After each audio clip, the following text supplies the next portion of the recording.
Morning everyone, hope you all are good.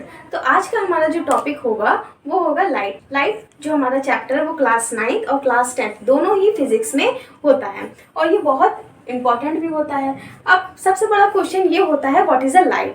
तो light is a form of energy. Light एक प्रकार की ऊर्जा है। अब इसमें दो मेन चीजें हम लोग पढ़ते हैं, that is reflection of light और रिफ्रैक्शन ऑफ लाइट। इसमें दो लॉज होते हैं।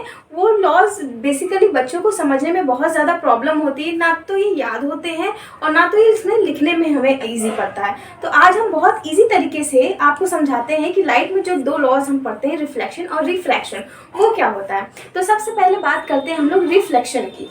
सबसे पहले लाइट में हम लोग बात करेंगे रिफ्लेक्शन। अब रिफ्लेक्शन क्या होता है?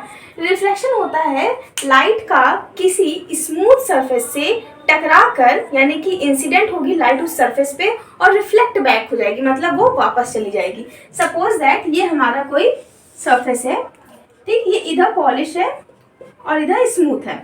अब हमें समझना है कि रिफ्लेक्शन क्या होता है।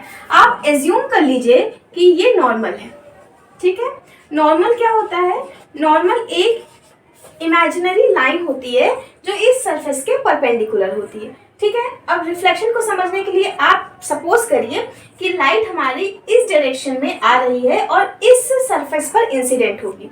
तो हम मान लेते हैं कि लाइट हमारी इस डायरेक्शन में ऐसे आ रही है। और हाँ, जब भी हम ऑप्टिक्स पढ़ें, क्योंकि ये हमारा ऑप्टिक्स का पार्ट है, जितने भी हम लाइट एंड लाइट से रिलेटेड चीज़ों को पढ़ते हैं, that is a part of optics. तो ऑप्टिक्स में जब भी हम रे डायग्राम बनाएंगे तो हम एरो का विशेष ध्यान रखेंगे कि हमारे एरो ही डिसाइड करेंगे कि हमारी लाइट कहाँ इंसिडेंट हो रही है, कहाँ रिफ्लेक्ट हो रही है। मतलब ये एरो हमें बताते हैं डायरेक्शन ऑफ द लाइट का। तो ये इंसिडेंट लाइट है, मतलब ये एरो शो कर रहा है कि लाइट इस सरफेस पर इंसिडेंट हो रही है। इंसिडेंट हो रही है मतलब कि इस सरफेस पर पड़ रही है। ये आपतित किरण है, जिसे हिंदी में बोला जाता है आपतित किरण, और इंग्लिश में इसे बोलते हैं इंसिडेंट। इस वाली रे को बोलेंगे इंसिडेंट रे, ठीक है। ये है हमारी इंसिडेंट रे और हिंदी में इसे हम बोलेंगे आपतित किरण, ठीक है। अब इंसिडेंट रे ये इस सरफेस पर आपकी इंसिडेंट हुई। अब ये क्या है? ये स्मूथ सरफेस है, तो यहाँ से लाइट क्या होगी? आपकी रिफ्लेक्ट बैक होगी। जिस डायरेक्शन में ऐसे इधर तरफ आई है तो इधर तरफ वो रिफ्लेक्ट बैक हो जाएगी। और हाँ, आपका रिफ्लेक्शन के लिए सबसे बड़ा एक जो रोल निभाता है वो होता है मीडियम। मीडियम अगर आपका देखिए यहाँ पे मीडियम आपका सेम होना चाहिए, ठीक है। मीडियम सेम होने का मतलब क्या है? तो यहाँ पे भी आपका सपोज यहाँ पे आपका एयर है, यहाँ पे भी एयर है, तो दोनों ही मीडियम आपके सेम हो गए। तो इन दैट केस आपका क्या होगा? यहाँ पे रिफ्लेक्शन हो जाएगा। अब रिफ्लेक्शन होगा कैसे होगा? ये नॉर्मल है आपका और इस नॉर्मल से इस तरफ आपकी लाइट वापस चली जाएगी।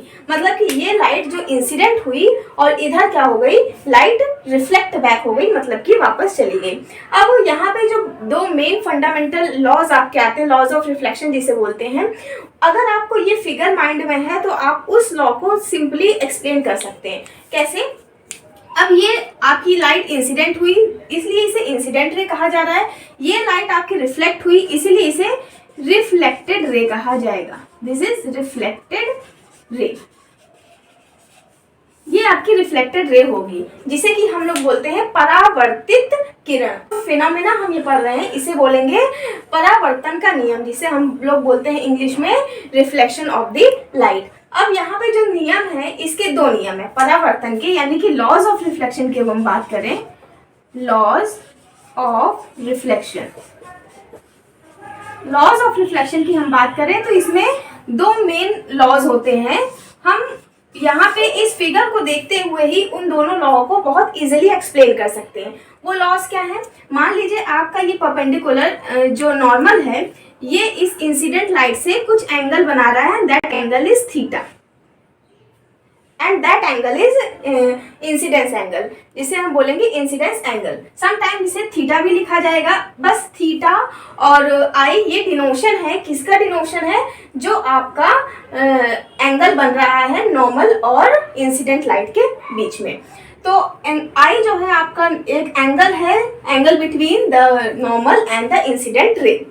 ठीक है, अब ये जो रे आपकी रिफ्लेक्ट बैक हुई है, मान लीजिए ये इस नॉर्मल से ये एक एंगल बना रही है, एंगल आर। ठीक है, एक एंगल बना रही है एंगल आर। तो इस फिगर में आपको क्या दिख रहा है? सबसे पहली ऑब्जर्वेशन आपकी क्या है कि यहाँ पे आपको ये चीजें दिख रही है कि आपका जो ये सरफेस है, ये जो इंसिडेंट रे है, ये रिफ्लेक्टेड रे है और ये नॉर्मल है। Incident ray, reflected ray and normal all lie in the same plane. ये तीनों एक ही प्लेन में आपकी एग्जिस्ट कर रही हैं। अगर हिंदी में बात करूं तो आपकी जो आपतित किरण है, जो परावर्तित किरण है और ये जो नॉर्मल, जिसे कि हम हिंदी में अभिलंब बोलते हैं, ये तीनों एक ही तल पर यानी कि एक ही सरफेस पर आपके एग्जिस्ट करते हैं। तो यही आपका पहला लॉ है। पहला लॉ क्या है कि इंसिडेंट रे हम इसको IR बोल दे रहे हैं, रिफ्लेक्टेड रे यानी कि रिफ्लेक्टेड RR और ये नॉर्मल एंड नॉर्मल तीनों आपके किस में है? सेम प्लेन में। तो ये आपका लॉ रिफ्लेक्शन का पहला लॉ है कि पहला लॉ क्या है कि incident ray, reflected ray and normal all lie in the same plane. अब समझते हैं दूसरा लॉ क्या है। दूसरा लॉ भी आपका बहुत इजी है। इसी फिगर में देख के आपको दोनों ही लॉ याद हो जाएंगे। कैसे याद हो जाएंगे? यहाँ पे देखिए, ये जो आपका नॉर्मल है जिसे कि अभिलंब बोल रहे हैं, ये जो नॉर्मल है और ये इंसिडेंट रे है, इन दोनों के बीच का एंगल क्या है? आई, जिसे हम एंगल ऑफ इंसिडेंस बोल रहे हैं। और ये जो नॉर्मल है और ये जो रिफ्लेक्टेड रे है, तो इसके बीच में जो एंगल बना है, एंगल ऑफ रिफ्लेक्शन है। तो आपको फिगर में क्या दिखाई दे रहा है? आपको ये दिखाई दे रहा है कि आई और आर दोनों का एंगल सेम है। तो दूसरा लॉ ही यही है कि दूसरा लॉ है angle i is equals to angle r. ये है आपका सेकेंड लॉ ऑफ रिफ्लेक्शन।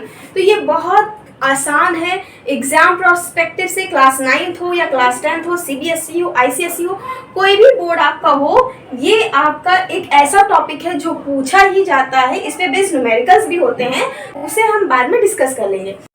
सो इस छोटे से डायग्राम में आपको काफी चीजें इसमें पता चली होंगी। क्या क्या पता चला होगा? पहली बात तो लाइट पता चला होगा, रिफ्लेक्शन क्या होता है, मीडियम क्या होता है, और आपका इंसिडेंट रे, रिफ्लेक्टेड रे क्या होती है, नॉर्मल क्या होता है, और दोनों लॉज को आपको बहुत इजी लैंग्वेज में समझ में आया होगा। अब इसी लाइट चैप्टर में हमारी एक और बहुत इंपॉर्टेंट चीज है, वो है रिफ्रैक्शन ऑफ लाइट। ठीक है, यहाँ पे मैं थोड़ा सा डिस्कस कर दे रही हूँ रिफ्रैक्शन ऑफ लाइट। देखिए, प्रोनाउंसिएशन डिफरेंस है, ये रिफ्लेक्शन है, ये रिफ्रैक्शन है। इसमें होता क्या है? इसमें रिफ्लेक्शन में आपका सरफेस पे लाइट इंसिडेंट होगी और इसी सरफेस पर टकराकर आपकी रिफ्लेक्ट बैक हो जाएगी। बट रिफ्रैक्शन ऑफ लाइट, जो हम अदर फिनोमेना की बात कर रहे हैं, इसमें ऐसा नहीं होता है। इसमें आपका सपोज ये आपका सरफेस है, ये लाइट इंसिडेंट हो रही है और यही लाइट आपकी इसके अंदर ट्रांसमिट होगी इस मीडियम के, यानी कि ये जो मीडियम 1 है और ये मीडियम 2 है। इसमें एक चीज आपको बहुत याद रखने वाली बात है कि आपका जो दोनों मीडियम है, इसमें हमने क्या बात की कि मीडियम 1 और मीडियम 2 दोनों ही आपके सेम होने चाहिए। बट रिफ्रैक्शन ऑफ लाइट में आपका मीडियम 1 अलग होना चाहिए और मीडियम 2 अलग होना चाहिए। सपोज अगर हम यहाँ एयर ले रहे हैं तो यहाँ हम वाटर लेंगे, यहाँ वाटर लेंगे, यहाँ एयर लेंगे। वो अलग बात है कि रेयरर मीडियम में से जब लाइट डेंसर में जाएगी तब क्या होगा, जब डेंसर से रेयरर में जाएगी तब क्या होगा, उसकी बातें हम बाद में करेंगे। बट हाँ, मेजर डिफरेंस ये है कि आपका मीडियम डिफरेंस होना चाहिए, और दूसरा कि आपका जो लाइट है वो इंसिडेंस ऐसे होगी और अंदर ट्रांसमिट हो जाएगी मीडियम के अंदर। और उसमें अलग अलग केसेस आते हैं कि कब वो नॉर्मल से अवे होगी, कब टुवर्ड द नॉर्मल होगी, वो का डिफरेंस आएगा तब वहां पे होगा। होप यू आपको ये टॉपिक समझ में आया होगा। Okay, thank you.